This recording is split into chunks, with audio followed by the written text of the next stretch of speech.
ఇది real time project లో same to same ఇలాగే ఉంటది. ఈ టెంప్లెట్ ని ఎవరికి ఫార్వర్డ్ చేస్తారు? Would you explain on that? We'll send it to ABAPer, sir, to upload all the fields to first template ని system. ఎంటీ టెంప్లెట్ ని ఎవరికి ఇవ్వాలి? ఫస్ట్ రియల్ టైం ప్రాజెక్ట్ లో when you start the requirement gathering, vendor business are supplier business process discuss చేస్తున్నప్పుడు ఈ template ని empty template ని ఎవరికి ఇవ్వాలి? Vendor users, sir. Vendor users కి ఇస్తాం. Vendor users up to business blueprint sign up అయిన దాకా ఈ టెంప్లెట్ ని ఫిల్ చేస్తాడు. చూడండి ఇక్కడ field name, vendor, company code, purchasing organization, account group, title, name, name one, search term, ఇక్కడ city, postal code, country, telephone number, email, చూడండి ఎన్ని, రిజిస్ట్రేషన్ నెంబర్, ఇక్కడ total these are all things.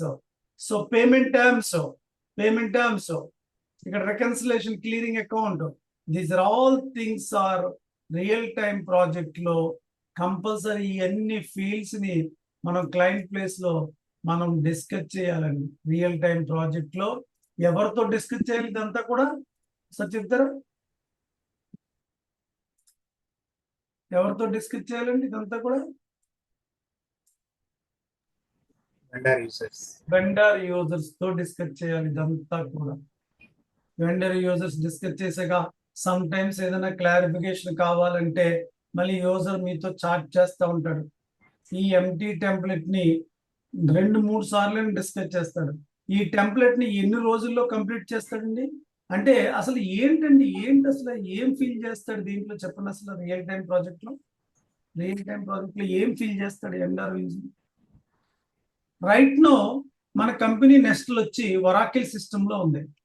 Oracle నుంచి ఎస్ఏపికి ఇంప్లిమెంటేషన్కి వెళ్తున్నారు. అసలు ఏంటండి, అసలు ఇది దేంట్లోకి వస్తుంది? అసలు కన్వర్షన్ లోకి వస్తుంది. ఏం చేస్తారు ఒకసారి చెప్పండి శ్రీనివాస్, కుడ్ ఎక్స్ప్లెయిన్ అందా? వాళ్ళ యొక్క ఒరాకల్ సిస్టమ్ లో ఏ అయితే ఫీల్డ్స్ ఉన్నాయో ఆ ఫీల్డ్ యొక్క లెన్స్ మనకి వాళ్ళు ఫిల్ చేసి మనకి ఇస్తారండి. దాన్ని బట్టి ఎస్ఏపిలో మన యొక్క టెక్నికల్ టీమ్ అబాప్ మ్యాపింగ్ మనకు ఫీల్డ్ ఎస్ఏపిలో ఉన్న ఫీల్డ్స్ ఏ విధంగా మనము మ్యాపింగ్ చేసుకొని ఆ విధంగా బిల్డ్ చేసుకొని మనం కాన్ఫిగర్ చేసుకోవాలి. కోడ్ మనం కాన్ఫిగర్ చేసుకోవడం కాదు, ఎస్ఏపిలో ఎండ్ యూజర్స్ ఈ డేటాను ఫిల్ చేసాక ఇక్కడ చూడండి, వెండర్ 16 క్యారెక్టర్స్ మించి ఉండకూడదు, కంపెనీ కోడ్ 4 క్యారెక్టర్స్ చెప్పిన చూడండి, 4 డిజిట్స్ మించి ఉండకూడదని. ఇక్కడ పర్చేసింగ్ ఆర్గనైజేషన్ 4 మించి ఉండకూడదు. Account group 4. అకౌంట్ గ్రూప్ అంటే ఏంటి సార్? ఇది ఒకసారి చెప్పండి, ఇదేంటి? దేనికి లింక్ ఏంటి చెప్పండి సార్, ఇదేంటి sir? Account link vendor groups చేసాం కదా. How many vendor groups you have? Local vendor, foreign vendor, member ranges, assignment, ఇక్కడ బిజినెస్ పార్ట్నర్, ఇంకొక దాన్ని యాడ్ చేసుకోవాలి ఇక్కడ అండి కంపల్సరీ. ఇంకొక దాన్ని ఇక్కడ యాడ్ చేసుకోవాలి, ఇన్సెట్, ఇక్కడ ఇంకొక కాలమ్ని యాడ్ చేసుకోవాలి. ఇది ఏంటండి? బీపీ రోల్స్ ఇచ్చుకోవాలి. అర్థమైందండి? ఇది బీపీ రోల్స్. సేవ్ చేస్తున్నాను. ఇది టైటిల్ ఏంటి, నేమ్ ఏంటి, సిటీ ఏంటి, మొత్తం అన్ని నాన్ ఎస్ఏపి ఒరాకిల్లో ఉన్న వెండర్స్ ని, ఒక 10,000 మంది వెండర్స్ ఉన్నారు. ఆ 10,000 మంది అవసరమా, లేకపోతే 9,100 అవసరమా? ఎగ్జాక్ట్లీ వాళ్ళు ఇంటర్నల్ గా డిస్కస్ చేసుకుంటారు. మేనేజ్మెంట్ టీం 1 by 1 ఫిల్ చేసుకుంటూ వస్తారండి. ఇదే ఎగ్జాంపుల్ ఇంకోనండి. Company code 1000, purchasing example data ఇలా ఫిల్ చేస్తారు. టోటల్ గా ఫిల్ చేస్తున్నప్పుడు ఏదైనా డౌట్స్ ఉన్నా గ్రూప్ చాట్ చేస్తూ ఉంటారు మీతో, మీరు మళ్ళీ ఎక్స్ప్లెయిన్ చేస్తూ ఉండాలి. 2-3 టైమ్స్ అని ఎక్స్ప్లెనేషన్ ఉంటుంది.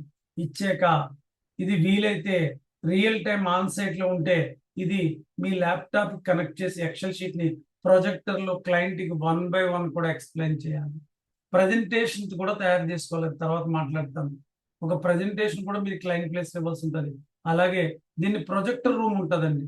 ఆ ప్రొజెక్ట్ రూమ్ లో మీ ఎక్సెల్ షీట్ ని ఈ ల్యాప్టాప్ లో ప్రొజెక్ట్ రూమ్ లో కనెక్ట్ చేసుకుని మీరు 1 by 1 ఎక్స్ప్లెయిన్ చేయాలి క్లయింట్ కి. 1 by 1 ఎక్స్ప్లెయిన్ చేయాలి. This is the master data template. Master data template అంటే ఏంటండి? Empty data. ఎంటీ డేటా అంటే ఏంటి చెప్పండి sir Lokesh, Girish, what is the empty data? Empty data అంటే ఏంటండి సార్? రిక్వైర్డ్ ఫీల్డ్స్ ని అప్డేట్ చేయడం కోసం మనం హెడర్స్ ఇస్తాం సార్. కరెక్ట్, క్లారిటీగా చెప్పట్లేదు. ఎంటీ డేటా అంటే ఏంటి Girish? Bulk data of the client. Empty data అంటే there is no transaction, Company's biodata. There is no transactional figures. Empty data అంటే only name, city, phone number, telephone number, fax నెంబరే ఉంటాయి. This is called master data. Transactional data అంటే transactional figures ఉంటాయి. Master data అంటే empty data. ఏమి amounts ఏమి ఉండవు దీంట్లో, డీటెయిల్స్ ఉంటాయి అంతే. యూజర్ ఏం చేస్తాడు, 10,000 మంది వెండర్స్ ఉన్నారు అనుకోండి వరాకిల్లో, అన్ని 1 by 1 ఫిల్ చేసుకుంటాడు. ఆయన వర్క్ చేసుకుంటానే ఫ్రీగా ఉన్నప్పుడు కాపీ పేస్ట్ చేసుకుంటూ ఉంటాడు. ఎప్పుడు లోపు కంప్లీట్ చేయాలి దీన్ని, మాస్టర్ డేటా టెంప్లెట్ ని రియల్ టైం ప్రాజెక్ట్ లో ఎప్పుడు లోపు కంప్లీట్ చేస్తాడు అండి చెప్పాలి? Up to business blueprint sign up. Business sign off. Business blueprint sign up అయిపోయాక ఇది ఎవరికి ఫార్వర్డ్ చేస్తాడండి? ఎండ్ యూజర్ మీకు ఫార్వర్డ్ చేస్తాడు. ఎందుకంటే ప్రతిదీ మీ నుంచే వెళ్ళాలి, అబాపర్కి వెళ్ళాలన్నా ఎవరికి వెళ్ళాలన్నా. మీరు ఆథరైజ్డ్ పర్సన్ కన్సల్టెంట్, మీరు ఒకసారి ప్రాపర్గా ఫిల్ చేసేలో చెక్ చేయాలి. ఏదైనా ప్రాబ్లమ్స్ ఉంటే మళ్ళీ రిటర్న్ చేస్తారు. మళ్ళీ చెక్ చేసాక ఎవ్రీథింగ్ ఈజ్ ఓకే, అప్పుడు అబాపర్కి ఫార్వర్డ్ చేస్తారు. కానీ అబాపర్ ఇమీడియట్ అప్లోడ్ చేయడు. ఎప్పుడు అప్లోడ్ చేస్తాడు చెప్పండి ఇది రియల్ టైం ప్రాజెక్ట్ లో? చెప్పండి sir. Business blueprint sign up వెంటనే సైన్ అప్ అయిపోయాక నెక్స్ట్ ఏంటి, థర్డ్ స్టేజ్ ఏంటి? కన్ఫిగరేషన్ అంతా అయిపోయాకే మాస్టర్ డేటాస్ అప్లోడ్ చేస్తారు. బిఫోర్ కన్ఫిగరేషన్ అప్లోడ్ చేయగలరా చెప్పండి? మీ కాన్సెప్ట్ అర్థం అవ్వాలి ఇక్కడ. దీనికి చాలా మీనింగ్ ఉందండి. మాస్టర్ డేటా కాన్సెప్ట్ ఇంటర్వ్యూలో అడుగుతాడు. బిఫోర్ కన్ఫిగరేషన్ అప్లోడ్ చేస్తారా, ఆఫ్టర్ ద కన్ఫిగరేషన్ అప్లోడ్ చేస్తారా మాస్టర్ డేటాని? ఫస్ట్ పాయింట్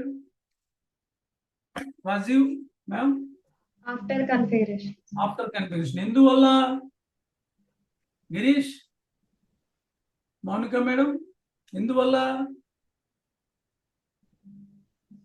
మనకి ఏం రిక్వైర్మెంట్స్ కావాలో దానికి ఇస్తాం. నో నో నో, ఏదో ఒక ఆన్సర్ ఉంటుంది ఇస్తున్నా. What is that? ఎందువల్ల? ఒక ఎగ్జాంపుల్. ఇప్పుడు చూడండి, కంపెనీ కోడ్ ఉంది, పర్చేసింగ్ ఆర్గనైజేషన్ ఉంది, అకౌంట్ గ్రూప్ ఉంది. ఈ కంపెనీ కోడ్స్ ఎన్ని ఉన్నాయి? ఒక మన కంపెనీ కోడ్ ఏంటండి, నెక్స్ట్ NE1, ఇంకో NE1 ఇస్తాడు. పర్చేసింగ్ ఆర్గనైజేషన్ NNN, అలాగే account group local foreign, local అయితే లోకల్, ఎన్ని అయితే అన్ని, ఫారెన్ అయితే ఫారెన్ చేస్తాడు. So before configuration master data upload చేశాడు అనుకోండి, మాస్టర్ డేటాని ఎలా అప్లోడ్ చేస్తాడు ఎండ్ యూజర్ చెప్పండి నాకు ఒకసారి. మాస్టర్ డేటాని అబాపర్ ఎలా అప్లోడ్ చేస్తాడు? ఒక స్టాండర్డ్ వెండర్ ప్రోగ్రామ్ ఉంటుంది. స్టాండర్డ్ అంటే ఏంటి చెప్పండి ఒకసారి. ఎస్పర్లో స్టాండర్డ్ కంపెనీ కోడ్ ఏంటి? 1710. ఈసీసీలో స్టాండర్డ్ కంపెనీ కోడ్ ఏంటి చెప్పండి ఒకసారి. 1000 కంపెనీ. 17th కంపెనీ కోడ్ లో స్టాండర్డ్ ప్రోగ్రామ్స్ ఉంటాయి. మెటీరియల్ ప్రోగ్రామ్ ఉంటుంది, వెండర్ ప్రోగ్రామ్ ఉంటుంది, కస్టమర్ ఉంటుంది, జిఎల్ ఉంటుంది, ఎసెట్ ఉంటుంది, బ్యాంక్ ఉంటుంది, అన్ని ఉంటాయి. ఈ స్టాండర్డ్ వెండర్ ప్రోగ్రామ్ తీసుకుని అబాపర్ ఈ అక్షల్ షీట్ తీసుకుని అబాపర్ ఏం చేస్తాడు? డీబగ్ చేస్తాడు. దాన్ని ఏమంటారండి? కన్వర్షన్ చేస్తాడు. దాన్ని ఏమంటారు? BDC ఆర్ LSMW LTMC ద్వారా డెవలప్మెంట్ సర్వర్లో మీ కన్ఫిగరేషన్ అంతా అయిపోయాకే డెవలప్మెంట్ సర్వర్లో అప్లోడ్ చేస్తారు మాస్టర్ డేటా. మళ్ళీ కన్ఫిగరేషన్ అంతా అయిపోయాక బేసిస్ కన్సల్టెంట్ ఏం చేస్తాడు? మీరందరూ కూడా కన్ఫిగరేషన్ అయిపోయాక ఎక్సెల్ షీట్ని ఎవరికి ఫార్వర్డ్ చేయాలి? Basis consultant. With approval of the project manager cross check చేసుకోమంటాడు. బేసిస్ ఏమైనా ఎర్రర్స్ ఉన్నాయా, కన్ఫిగరేషన్ ఏమైనా పెండింగ్ ఉన్నాయా రీచెక్ చేసుకోండి. SC10 లో మీరు ఎక్సెల్ షీట్ SC10 లో రీచెక్ చేసుకుంటారు. చేసుకున్నాక అన్ని ఓకే అనుకుంటే with approval of the project manager ఆ కన్ఫిగరేషన్ అంతా డెవలప్మెంట్ నుంచి క్వాలిటీలోకి వెళ్తుంది. మీ డెవలప్మెంట్లోని కన్ఫిగరేషన్ ఉంటుంది, క్వాలిటీలోని కన్ఫిగరేషన్ ఉంటుంది. మళ్ళీ ఏం చేస్తాడు అబాపర్? ఈ గెయిన్ మాస్టర్ డేటాని అప్లోడ్ చేస్తాడు వెండర్ మాస్టర్ని. కన్ఫిగరేషన్ అంతా అయిపోద్ది, క్వాలిటీలో కన్ఫిగరేషన్ ఉంటుంది, మాస్టర్ డేటాస్ ఉంటాయి. అప్పుడు టెస్టింగ్ చేస్తారు ఎస్ఐటి యూఐటి. అప్పుడు client తో ఒక మీటింగ్ ఏర్పాటు చేసుకుని క్లయింట్ అప్రూవల్, ప్రాజెక్ట్ మేనేజర్ అప్రూవల్తో మీ కన్ఫిగరేషన్ అంతా క్వాలిటీ నుంచి ఎక్కడికి వెళ్తుంది, ప్రొడక్షన్స్. మీ ప్రాజెక్ట్ ఇంప్లిమెంటేషన్ లైవ్ వచ్చి 31 డిసెంబర్, 30వ తారీఖు ఈవినింగ్ మొత్తం ఒరాకిల్ సిస్టమ్ షట్ డౌన్ చేసేస్తారు. చేసేసి ట్రాన్సాక్షనల్ డేటాస్ అప్లోడ్ చేస్తారు. అదే final balances, inventory balance, stock balances, vendor balances, vendor advances, that is called down payments. Users excel sheet లో prepare చేసిస్తారు. అవి ఏ సర్వర్లో అప్లోడ్ చేయాలి? Transactional data production server. This is called transactional data. అంటే transactional figures, end of the balances. Master data అంటే empty, only telephone number, fax number, ఇవన్నీ ఉంటాయి master datas. This is the master data concept.